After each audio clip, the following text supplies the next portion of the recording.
রাসূলের উপরে একটু কটু মন্তব্য করলে সে হত্যার যোগ্য হয়। রাসূলের উপরে কটু মন্তব্য করলে সে বেঁচে থাকার সুযোগ রাখে না। একজন সাহাবী বলছেন, আল্লাহ রাসূল, আমার এই দাসী কাজের মেয়েটা আপনাকে খুব গালি দেয়। আমার এই কাজের মেয়েটা, এই দাসী আপনাকে খুব গালি দেয়। তো আমি গালি সহ্য করতে না পারে একবারে ছুরি তার পেটে চালিয়ে দিয়েছি, ওকে একবারে মেরে আপনার কাছে এসেছে। তো আল্লাহ রাসূল কিছু বললেন না। আল্লাহ রাসূল কিছু বললেন না, না তুমি অন্যায় করেছ। এ হাদিস প্রমাণ করছে কটু মন্তব্য করলে কারো বেঁচে থাকার সুযোগ নেই। বেঁচে থাকার একটাই সুযোগ আছে, তাকে তওবা করে ফিরে আসতে হবে। জাতির সামনে আবার বলতে হবে যে আমি রাসূলের উপরে কটু মন্তব্য করে ভুল করেছি, আমি কথা ফিরিয়ে নিলাম। জাতির সামনে কথা ফিরিয়ে নিলাম। এবার আল্লাহকে বলছি, আল্লাহ এতে যদি আমার কোনো গুনাহ হয়ে থাকে তাহলে তুমি মাফ করো। এই দেশের মাটিতে শতকরা 90 জন মুসলমান, তার চেয়েও বেশি এই দেশের মাটিতে মুহাম্মদ সাল্লাল্লাহু আলাইহি সাল্লামের উপরে কটু মন্তব্য হবে। আশ্চর্য মানুষ, মানুষের ঈমান কখন হারিয়ে গেছে মানুষ নিজেই বুঝতে পারে। মানুষের ঈমান কখন হারিয়ে গেছে মানুষ নিজেই বুঝেনি। মানুষের যদি ঈমান থাকতো তাহলে এমনটা হতো না। শুনুন, শিপন শাড়ি পরে, লম্বা ব্লাউজ পরে, লম্বা হাতের ব্লাউজ পরে দেশে দেশে ঘুরেন। শুনুন, হজ মৌসুমে হজ করেন, রমজান মাসে উমরা করেন। শোনা যায় যে ফজরের সালাতের পরে কোরআন তেলাওয়াত করেন।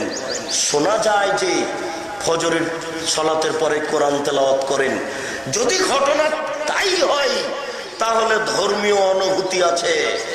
যদি ধর্মীয় অনুভূতি থেকে থাকে, 40 বছর পরে যদি বিচার চলে, এই কটূক্তির বিচার চলে না কেন? 24 ঘন্টার মধ্যে কটু মন্তব্যের বিচার করতে হবে, এটাই শরীয়ত। আমি আপনার কাছে আমি দাবি রাখবো কেন? আপনার ঈমান আপনার উপরে দাবি রাখুন। আমি দাবি রাখবো, আমি জানি যে আপনি রমজানে উমরা করতে যান, দেশবাসী জানে আপনি হজ সফরে যান, দেশবাসী জানে আপনার পোশাকের কথা। অতএব আমি কেন চাইবো আপনার ঈমান দাবি করুন? আপনার ঈমানের দাবি থাকা উচিত। এই বাংলার মাটিতে যেখানে শতকরা 90 জন মুসলমান, সেখানে নবীর উপরে কটু মন্তব্য হবে মানে? আপনার মতো এরকম ধর্মীয় অনুভূতি মানুষের নেতৃত্ব দেওয়ার চেয়ে মাটির নিচে যাওয়া হবে।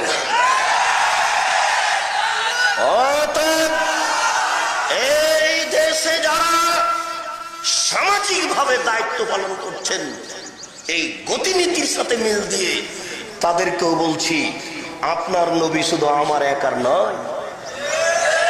অতএব আপনিও সামাজিক ভাবে যারা এই গতিনীতির সাথে জড়িয়ে আছেন, তারাও দাবি করেন রাসূলের উপরে কেন কটু মন্তব্য করা হবে।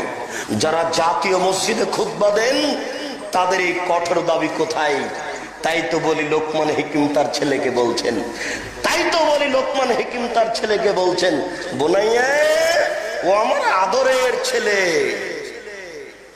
আকিমিস সালাত, আব্বু সালাত আদায় করো, ওয়া'মুর বিল মারুফ, ভালো কাজের আদেশ করো, ওয়ানহা আনিল মুনকার, মন্দ কাজের নিষেধ করো। বেটা ওয়াসবির আলা মা সাবাক, মন্দ কাজের নিষেধ করলে জেল সুলি ফাঁসি হবে। বেটা মন্দ কাজের নিষেধ করলে জেল সুলি ফাঁসি হবে। ওই সময়তে ধৈর্য ধারণ করিও। মন্দ বড় কঠিন, ভালো কাজের আদেশ করলে কোনো সমস্যা হয় না। সুবহানাল্লাহ বললে এত নেকি হয়, আলহামদুলিল্লাহ বললে এত নেকি হয়, আল্লাহ আকবার বললে এত নেকি হয়, সুন্দর করে ওযু করে 2 রাকাত নামাজ পড়লে অতীতের পাপ ক্ষমা হয়ে যায়। এইগুলি বলাতে কোনো সমস্যা নেই। এটা হচ্ছে ভালো কাজের আদেশ। কিন্তু মন্দ কাজের নিষেধ করলে জেল সুলি ফাঁসি হয়। মন্দ কাজের নিষেধ করে কে?